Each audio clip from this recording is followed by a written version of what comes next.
परीक्षा यदि बाल विकास और मनोविज्ञान की हो और यह ना पूछा जाए कि यह परिभाषा किसने दी है, तो यह परीक्षा अधूरी सी लगती है।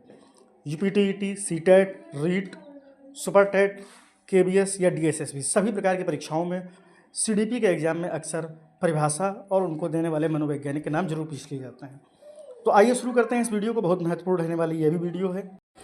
अभी तक प्रीवियस ईयर क्वेश्चंस जो आपके हैं उनको मैं डिस्कशन कर रहा हूँ यहाँ पर। जो सबसे ज़्यादा पूछी गई परिभाषा है वह है किशोरावस्था, दबाव, तनाव, तूफान और संघर्ष का काल है। यह परिभाषा किसने दी है? तो सही जवाब है आपका स्टैनली हॉल। प्रश्न पूछ लिया जाता है किशोरावस्था जीवन का सबसे कठिन काल है, यह किसने कहा था या यह किसने परिभाषा दी थी? तो मनोवैज्ञानिक थे किलपैट्रिक। जब आपसे परिभाषा पूछी जाती है, मनुष्य को जो कुछ बनना है प्रारंभिक 4-5 वर्ष में वह बन जाता है, अर्थात उसका लगभग भविष्य जो है निर्धारित हो जाता है। तो यह परिभाषा वर्ड टू वर्ड सीधी सीधी दी थी सिगमंड फ्रायड ने। जब पूछा जाता है सीखना व्यक्ति की उन्नतिबद्ध क्रिया होती है, यह परिभाषा किसके द्वारा दी गई है? तो सही जवाब है आपका वुडवर्थ। इसी प्रकार प्रसिद्ध मनोवैज्ञानिक डेविड डोनोवेल ने जो परिभाषा दी थी वह परिभाषा थी किसी दर्शाई वस्तु की अपेक्षा एक वस्तु का ध्यान का केंद्रीकरण जो है वह अवधान है। ठीक है, यह परिभाषा आपकी दी गई थी डेविड डोनोवेल के द्वारा।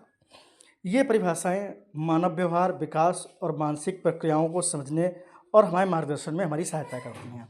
इसके अलावा दूसरी सहायता करती हैं आपके सीधे सीधे एग्जाम में आपके मार्क्स बढ़वाने में, क्योंकि डायरेक्ट एग्जाम में ये परिभाषाएं पूछ ली जाती हैं।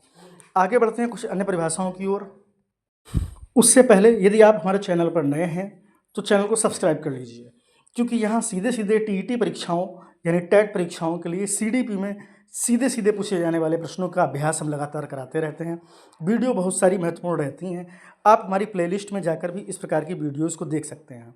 यदि आप एग्ज़ाम देने जा रहे हैं तो इस प्रकार के वीडियो को डाउनलोड कर लिया कीजिए या स्क्रीनशॉट लेके कहीं पर सेव कर लिया कीजिए, क्योंकि एग्ज़ाम से पहले वाली नाइट में क्विक रिवीजन में ये वीडियोज़ आपके बहुत अधिक काम आते हैं। कई बार पूछी गई ये परिभाषा व्यक्तित्व मनोवैज्ञानिक संगठन है जो व्यक्ति को अपने वातावरण के साथ अद्वितीय समायोजन स्थापित करने में सक्षम बनाता है। तो यह परिभाषा थी आपकी ऑलपोर्ट की। जब परिभाषा पूछ ली जाती है व्यक्ति जैसा करता है वैसा ही उसका व्यक्तित्व बन जाता है, तो यह परिभाषा आपकी वॉटसन ने दी थी। प्रसिद्ध मनोवैज्ञानिक बीएन झा द्वारा एक परिभाषा दी गई है व्यक्तित्व की जन्मजात एवं अर्जित विशेषताओं का पूर्ण योग व्यक्तित्व है। कई बार यह प्रश्न भी आ चुका है, लास्ट ईयर रीट में भी पूछा गया था। प्रवृत्ति शारीरिक तथा मनोवैज्ञानिक दशा है जो व्यक्ति को किसी कार्य के लिए प्रेरित करती है। तो यह परिभाषा आपकी दी गई थी मैकडूगल के द्वारा।